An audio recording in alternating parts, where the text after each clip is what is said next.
Assalamualaikum warahmatullahi wabarakatuh. Perkenalkan, nama saya Siti Aliza Sultania dengan NPM 24106312500032. Di sini saya akan memberikan identifikasi dan penjelasan terkait fiat money dan juga Bitcoin untuk mata kuliah Sistem Informasi Akuntansi dan Keuangan. Sebelumnya, saya akan menjelaskan terlebih dahulu apa itu fiat money. Fiat money ini merupakan alat tukar yang berlaku di berbagai negara. Dan di sini fiat money ini contoh-contohnya seperti yang paling dekat dengan kita yaitu rupiah. Lalu ada juga dolar yang biasanya digunakan di Amerika. Lalu ada juga di Jepang itu menggunakan yen. Nah, untuk fiat money ini alat tukarnya berlaku karena adanya regulasi dari pemerintah dan juga kepercayaan antar masyarakat. Sementara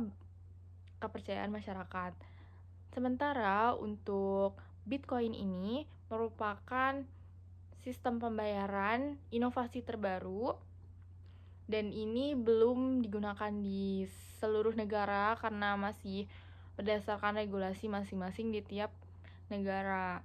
Di Bitcoin ini fiturnya dia lebih cepat untuk fitur transfernya dibandingkan dengan fiat money, dan juga di Bitcoin ini berbasis real time dan dikelola oleh teknologi blockchain. Jadi sifatnya akan lebih transparan. Untuk fiat money ini terkait cara transfernya ini bisa menggunakan BVAS dan biasanya dikenakan admin sekitar 2.500 sampai 6.500 dan prosesnya ini real time. Terkadang juga ada saldo yang tidak masuk, tapi itu tetap akan masuk biasanya ke rekening penerima. Jika di penerima tidak menerima, biasanya akan tetap dikembalikan ke rekening pengirim sehingga proses transaksi akan tetap berjalan dengan aman. Seperti itu. Sementara di fitur blockchain ini di fitur Bitcoin ini dia tidak memerlukan perantara ketiga. Kalau di fiat money dia memerlukan perantara ketiga seperti bank, sementara di Bitcoin ini tidak perlu karena bisa langsung dari pengirim ke penerima menggunakan alamat dompet digital. Jadi bisa langsung ke penerima. Dan biasanya untuk Bitcoin ini lebih mudah digunakan jika transfernya antar negara, lintas negara ataupun tidak lintas negara juga prosesnya tetap cepat, dan untuk biayanya ini tergantung dari koneksi masing-masing, seperti itu. Sementara dari fiat money ini jika kita melakukan transfer lintas negara biasanya biayanya akan cukup mahal dan juga prosesnya ini tidak secepat kita melakukan transfer di dalam negeri, seperti itu. Kegunaan dari fiat money ini di kehidupan kita sehari-hari untuk kita melakukan pembayaran, pembelian produk, pembelian jasa, dan untuk Bitcoin ini juga di beberapa tempat sudah bisa melakukan pembayaran via Bitcoin, namun di beberapa tempat belum, karena seperti yang saya sudah bilang tadi, bergantung lagi kepada regulasi di masing-masing tempat. Seperti itu kelebihan dan kekurangan antara fiat money dan Bitcoin. Namun, di masa depan nanti tidak menutup kemungkinan bahwa sistem pembayaran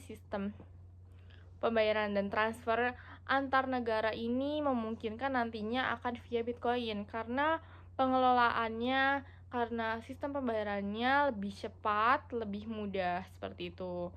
Di beberapa tempat di Indonesia juga sudah bisa melakukan pembayaran via Bitcoin seperti di Bali, namun tidak semua tempat di Bali juga. Jadi masih bergantung kepada regulasi di tempat-tempat tersebut untuk melakukan pembayaran via Bitcoin. Namun di beberapa negara itu sudah bisa menerapkan pembayaran via Bitcoin.